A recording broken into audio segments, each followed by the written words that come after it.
Chapter 6. The company of the prophets said to Elisha, "Look, the place where we meet with you is too small for us. Let us go to the Jordan, where each of us can get a pole, and let us build a place there for us to meet." And he said, Go, Then one of them said, "Won't you please come with your servants?" I will. Elisha replied, and he went with them. They went to the Jordan and began to cut down trees. As one of them was cutting down a tree, the iron axe head fell into the water. "Oh no, my lord, He cried out. it was borrowed." The man of God asked. Where did it fall? When he showed him the place, Elisha cut a stick and threw it there, and made the iron float. Lift it out. He said. Then the man reached out his hand and took it. Now the king of Aram was at war with Israel. After conferring with his officers, he said, I will set up my camp in such and such a place. The man of God sent word to the king of Israel. Beware of passing that place, because the Arameans are going down there. So the king of Israel checked on the place indicated by the man of God. Time and again, Elisha warned the king so that he was on his guard in such places. This enraged the king of Aram. He summoned his officers and demanded of them, Tell me, which of us is on the side of the king of Israel? None of us, my lord the king, said one of his officers. but Elisha, the prophet who is in Israel, tells the king of Israel the very words you speak in your bedroom. Go, find out where he is, The king ordered. so I can send men and capture him. The report came back. He is in Dothan. Then he sent horses and chariots and a strong force there. They went by night and surrounded the city. When the servant of the man of God got up and went out early the next morning, an army with horses and chariots had surrounded the city. Oh no, my lord. What shall we do? The servant asked. Don't be afraid. The prophet answered. Those who are with us are more than those who are with them. And Elisha prayed. Open his eyes, Lord, so that he may see. Then the Lord opened the servant's eyes, and he looked and saw the hills full of horses and chariots of fire all around Elisha. As the enemy came down toward him, Elisha prayed to the Lord. Strike this army with blindness. So he struck them with blindness, as Elisha had asked. Elisha told them, This is not the road, and this is not the city. Follow me, and I will lead you to the man you are looking for. and he led them to Samaria. After they entered the city, Elisha said, Lord, open the eyes of these men so they can see. Then the Lord opened their eyes, and they looked, and there they were, inside Samaria. When the king of Israel saw them, he asked Elisha, Shall I kill them, my father? Shall I kill them? Do not kill them. He answered. Would you kill those you have captured with your own sword or bow? Set food and water before them so that they may eat and drink and then go back to their master. So he prepared a great feast for them, and after they had finished eating and drinking, he sent them away, and they returned to their master. So the bands from Aram stopped raiding Israel's territory. Some time later, Ben-Hadad, king of Aram, mobilized his entire army and marched up and laid siege to Samaria. There was a great famine in the city. The siege lasted so long that a donkey's head sold for 80 shekels of silver, and a quarter of a cab of seed pods for 5 shekels. As the king of Israel was passing by on the wall, a woman cried to him, Help me, my lord the king! The king replied, If the Lord does not help you, where can I get help for you? From the threshing floor? From the winepress? Then he asked her. What's the matter? She answered, This woman said to me, Give up your son so we may eat him today. Then tomorrow we'll eat my son. So we cooked my son and ate him. The next day I said to her, Give up your son so we may eat him. But she had hidden him. When the king heard the woman's words, he tore his robes. As he went along the wall, the people looked, and they saw that, under his robes, he had sackcloth on his body. He said, May God deal with me, be it ever so severely, if the head of Elijah, son of Shaphat, remains on his shoulders today. Now Elisha was sitting in his house, and the elders were sitting with him. The king sent a messenger ahead, but before he arrived, Elisha said to the elders, Don't you see how this murderer is sending someone to cut off my head? Look, when the messenger comes, shut the door and hold it shut against him. Is not the sound of his master's footsteps behind him? While he was still talking to them, the messenger came down to him. The king said, This disaster is from the Lord. Why should I wait for the Lord any longer? Chapter 7. Elisha replied, Hear the word of the Lord. This is what the Lord says. About this time tomorrow, A seah of the finest flour will sell for a shekel, and 2 seahs of barley for a shekel at the gate of Samaria. The officer, on whose arm the king was leaning, said to the man of God, Look, even if the Lord should open the floodgates of the heavens, could this happen? You will see it with your own eyes, answered Elisha. but you will not eat any of it. Now there were 4 men with leprosy at the entrance of the city gate. They said to each other, Why stay here until we die? If we say, we'll go into the city, the famine is there and we will die. And if we stay here, we will die. So let's go over to the camp of the Arameans and surrender. If they spare us, we live. If they kill us, then we die. At dusk they got up and went to the camp of the Arameans. When they reached the edge of the camp, no one was there, for the Lord had caused the Arameans to hear the sound of chariots and horses and a great army, so that they said to one another, Look, the king of Israel has hired the Hittite and Egyptian kings to attack us. So they got up and fled in the dusk, and abandoned their tents and their horses and donkeys. They left the camp as it was, and ran for their lives. The men who had leprosy reached the edge of the camp, entered one of the tents, and ate and drank. Then they took silver, gold, and clothes, and went off and hid them.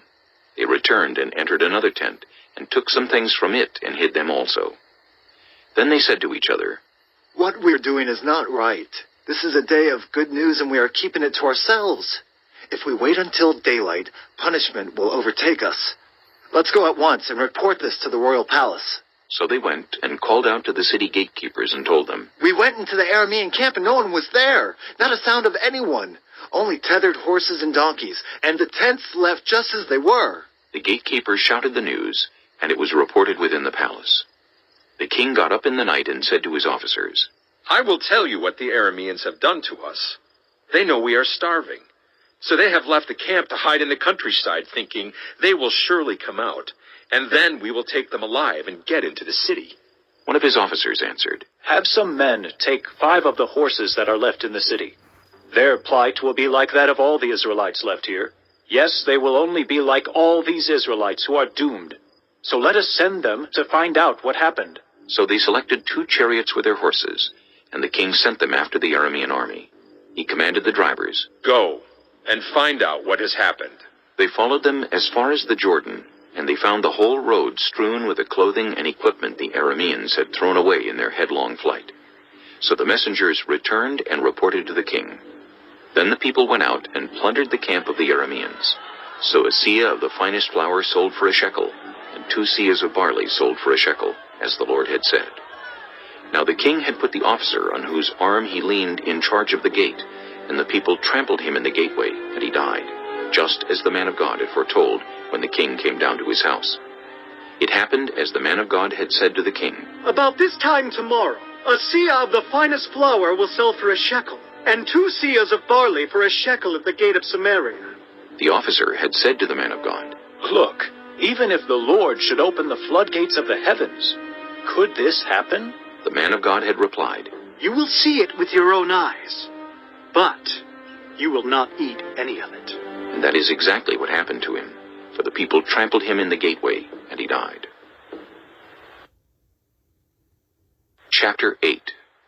Now Elisha had said to the woman whose son he had restored to life, Go away with your family and stay for a while wherever you can, because the Lord has decreed a famine in the land that will last 7 years. The woman proceeded to do as the man of God said. She and her family went away and stayed in the land of the Philistines 7 years. At the end of the 7 years, she came back from the land of the Philistines and went to appeal to the king for her house and land.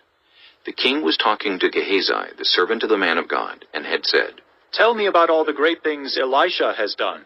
Just as Gehazi was telling the king how Elisha had restored the dead to life, the woman whose son Elisha had brought back to life came to appeal to the king for her house and land. Gehazi said, This is the woman, my lord the king, and this is her son, whom Elisha restored to life. The king asked the woman about it, and she told him. Then he assigned an official to her case and said to him, Give back everything that belonged to her, including all the income from her land from the day she left the country until now. Elisha went to Damascus, and Ben-Hadad, king of Aram, was ill. When the king was told, The man of God has come all the way up here. he said to Hazael, Take a gift with you, and go to meet the man of God. Consult the Lord through him. Ask him, will I recover from this illness? Hazael went to meet Elisha, taking with him as a gift 40 camel loads of all the finest wares of Damascus. He went in and stood before him and said, Your son, Ben-Hadad, king of Aram, has sent me to ask, will I recover from this illness? Elisha answered, Go and say to him, you will certainly recover. Nevertheless, the Lord has revealed to me that he will in fact die. He stared at him with a fixed gaze until Hazael was embarrassed. Then the man of God began to weep. Why is my Lord weeping? Asked Hazael. Because I know the harm you will do to the Israelites. He answered, You will set fire to their fortified places, kill their young men with the sword, dash their little children to the ground, and rip open their pregnant women. Hazael said, How could your servant, a mere dog, accomplish such a feat? The Lord has shown me that you will become king of Aram, answered Elisha. Then Hazael left Elisha and returned to his master. When Ben-Hadad asked, What did Elisha say to you? Hazael replied, He told me that you would certainly recover. But the next day he took a thick cloth, soaked it in water, and spread it over the king's face so that he died. Then Hazael succeeded him as king. In the 5th year of Joram, son of Ahab, king of Israel, when Jehoshaphat was king of Judah, Jehoram, son of Jehoshaphat, began his reign as king of Judah. He was 32 years old when he became king, and he reigned in Jerusalem 8 years. He followed the ways of the kings of Israel, as the house of Ahab had done, for he married a daughter of Ahab. He did evil in the eyes of the Lord. Nevertheless, for the sake of his servant David, the Lord was not willing to destroy Judah. He had promised to maintain a lamp for David and his descendants forever. In the time of Jehoram, Edom rebelled against Judah and set up its own king. So Jehoram went to Zair with all his chariots. The Edomites surrounded him and his chariot commanders, but he rose up and broke through by night. His army, however, fled back home. To this day, Edom has been in rebellion against Judah. Libnah revolted at the same time. As for the other events of Jehoram's reign and all he did, are they not written in the book of the annals of the kings of Judah? Jehoram rested with his ancestors and was buried with them in the city of David, and Ahaziah his son succeeded him as king. In the 12th year of Joram, son of Ahab, king of Israel, Ahaziah, son of Jehoram, king of Judah, began to reign. Ahaziah was 22 years old when he became king, and he reigned in Jerusalem 1 year. His mother's name was Athaliah, a granddaughter of Omri, king of Israel.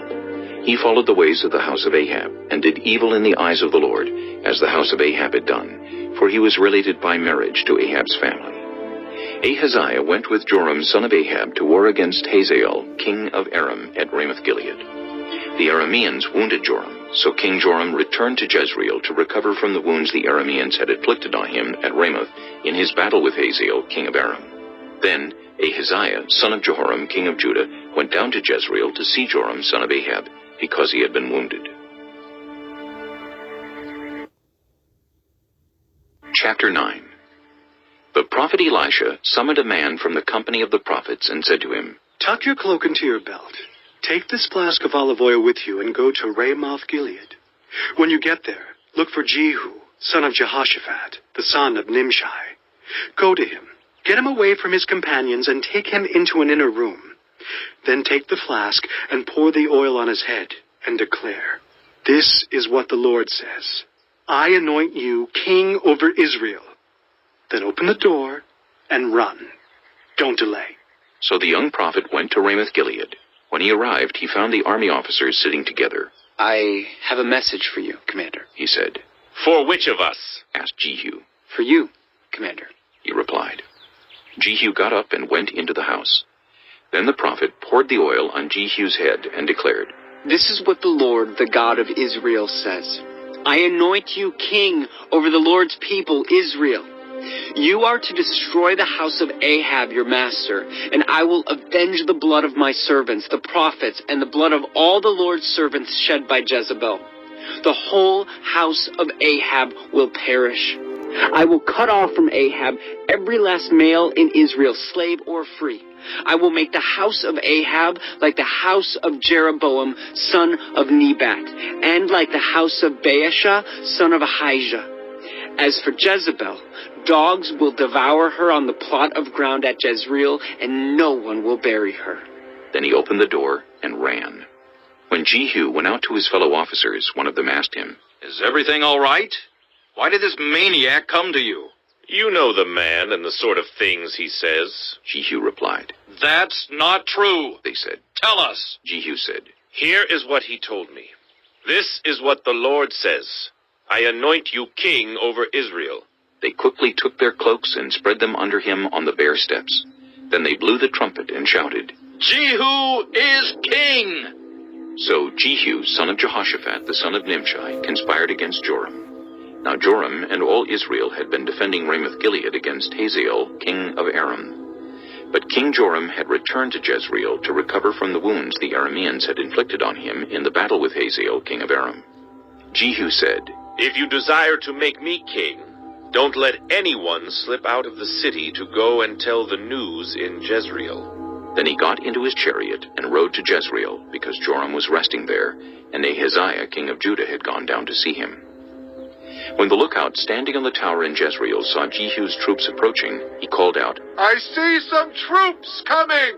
"Get a horseman," Joram ordered. "Send him to meet them and ask, 'Do you come in peace?'" The horseman rode off to meet Jehu and said, "This is what the king says. Do you come in peace?" "What do you have to do with peace?" Jehu replied. "Fall in behind me." The lookout reported, "The messenger has reached them, but he isn't coming back." So the king sent out a second horseman. When he came to them, he said, "This is what the king says. Do you come in peace?" Jehu replied, "What do you have to do with peace? Fall in behind me." The lookout reported, "He has reached them, but he isn't coming back either. The driving is like that of Jehu, son of Nimshi. He drives like a maniac." "Hitch up my chariot," Joram ordered. And when it was hitched up, Joram, king of Israel, and Ahaziah, king of Judah, rode out, each in his own chariot, to meet Jehu. They met him at the plot of ground that had belonged to Naboth the Jezreelite. When Joram saw Jehu, he asked, "Have you come in peace, Jehu?" "How can there be peace?" Jehu replied, "As long as all the idolatry and witchcraft of your mother Jezebel abound." Joram turned about and fled, calling out to Ahaziah, "Treachery, Ahaziah!" Then Jehu drew his bow and shot Joram between the shoulders. The arrow pierced his heart, and he slumped down in his chariot. Jehu said to Bidkar, his chariot officer, "Pick him up and throw him on the field that belonged to Naboth the Jezreelite. Remember how you and I were riding together in chariots behind Ahab his father when the Lord spoke this prophecy against him. Yesterday I saw the blood of Naboth and the blood of his sons, declares the Lord, and I will surely make you pay for it on this plot of ground, declares the Lord. Now then, pick him up and throw him on that plot in accordance with the word of the Lord." When Ahaziah, king of Judah, saw what had happened, he fled up the road to Beth-Hagen. Jehu chased him, shouting, "Kill him, too!" They wounded him in his chariot on the way up to Gur near Ibleam, but he escaped to Megiddo and died there. His servants took him by chariot to Jerusalem and buried him with his ancestors in his tomb in the city of David. In the 11th year of Joram, son of Ahab, Ahaziah had become king of Judah. Then Jehu went to Jezreel. When Jezebel heard about it, she put on eye makeup, arranged her hair, and looked out of a window. As Jehu entered the gate, she asked, "Have you come in peace, you Zimri, you murderer of your master?" He looked up at the window and called out. "Who is on my side? Who?" 2 or 3 eunuchs looked down at him. "Throw her down," Jehu said. So they threw her down, and some of her blood spattered the wall and the horses as they trampled her underfoot. Jehu went in and ate and drank. "Take care of that cursed woman," he said, "and bury her, for she was a king's daughter." But when they went out to bury her, they found nothing except her skull, her feet, and her hands. They went back and told Jehu, who said, "This is the word of the Lord that he spoke through his servant Elijah the Tishbite. On the plot of ground at Jezreel, dogs will devour Jezebel's flesh. Jezebel's body will be like dung on the ground in the plot at Jezreel, so that no one will be able to say, 'This is Jezebel.'" Chapter 10. Now there were in Samaria 70 sons of the house of Ahab. So Jehu wrote letters and sent them to Samaria, to the officials of Jezreel, to the elders, and to the guardians of Ahab's children. He said, You have your master's sons with you, and you have chariots and horses, a fortified city and weapons. Now, as soon as this letter reaches you, choose the best and most worthy of your master's sons, and set him on his father's throne. Then, fight for your master's house. But they were terrified and said, If 2 kings could not resist him, how can we? So the palace administrator, the city governor, the elders, and the guardians sent this message to Jehu. We are your servants, and we will do anything you say. We will not appoint anyone as king. You do whatever you think best. Then Jehu wrote them a second letter, saying, If you are on my side and will obey me, take the heads of your master's sons, and come to me in Jezreel by this time tomorrow. Now the royal princes, 70 of them, were with the leading men of the city, who were rearing them. When the letter arrived, these men took the princes and slaughtered all 70 of them. They put their heads in baskets and sent them to Jehu in Jezreel. When the messenger arrived, he told Jehu, They have brought the heads of the princes. Then Jehu ordered, Put them in 2 piles at the entrance of the city gate until morning. The next morning, Jehu went out. He stood before all the people and said, You are innocent. It was I who conspired against my master and killed him. But who killed all these? Know then that not a word the Lord has spoken against the house of Ahab will fail. The Lord has done what he announced through his servant Elijah. So Jehu killed everyone in Jezreel who remained of the house of Ahab, as well as all his chief men, his close friends, and his priests, leaving him no survivor. Jehu then set out and went toward Samaria.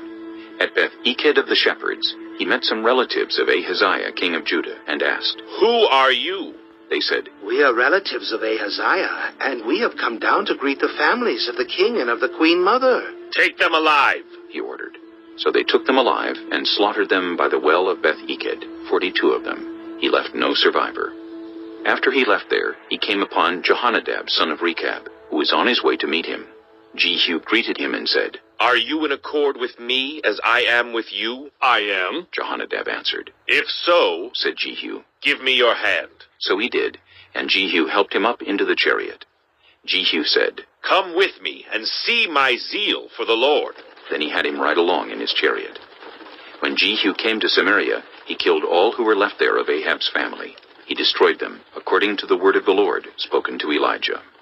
Then Jehu brought all the people together and said to them, Ahab served Baal a little. Jehu will serve him much. Now summon all the prophets of Baal, all his servants, and all his priests. See that no one is missing, because I am going to hold a great sacrifice for Baal. Anyone who fails to come will no longer live. But Jehu was acting deceptively in order to destroy the servants of Baal. Jehu said, Call an assembly in honor of Baal. So they proclaimed it. Then he sent word throughout Israel, and all the servants of Baal came. Not one stayed away. They crowded into the temple of Baal until it was full from one end to the other. And Jehu said to the keeper of the wardrobe, Bring robes for all the servants of Baal. So he brought out robes for them. Then Jehu and Jehonadab, son of Rechab, went into the temple of Baal. Jehu said to the servants of Baal, Look around and see that no one who serves the Lord is here with you, only servants of Baal. So they went in to make sacrifices and burnt offerings. Now Jehu had posted 80 men outside with this warning. If one of you lets any of the men I am placing in your hands escape, it will be your life for his life. As soon as Jehu had finished making the burnt offering, he ordered the guards and officers, Go in and kill them. Let no one escape. So they cut them down with the sword.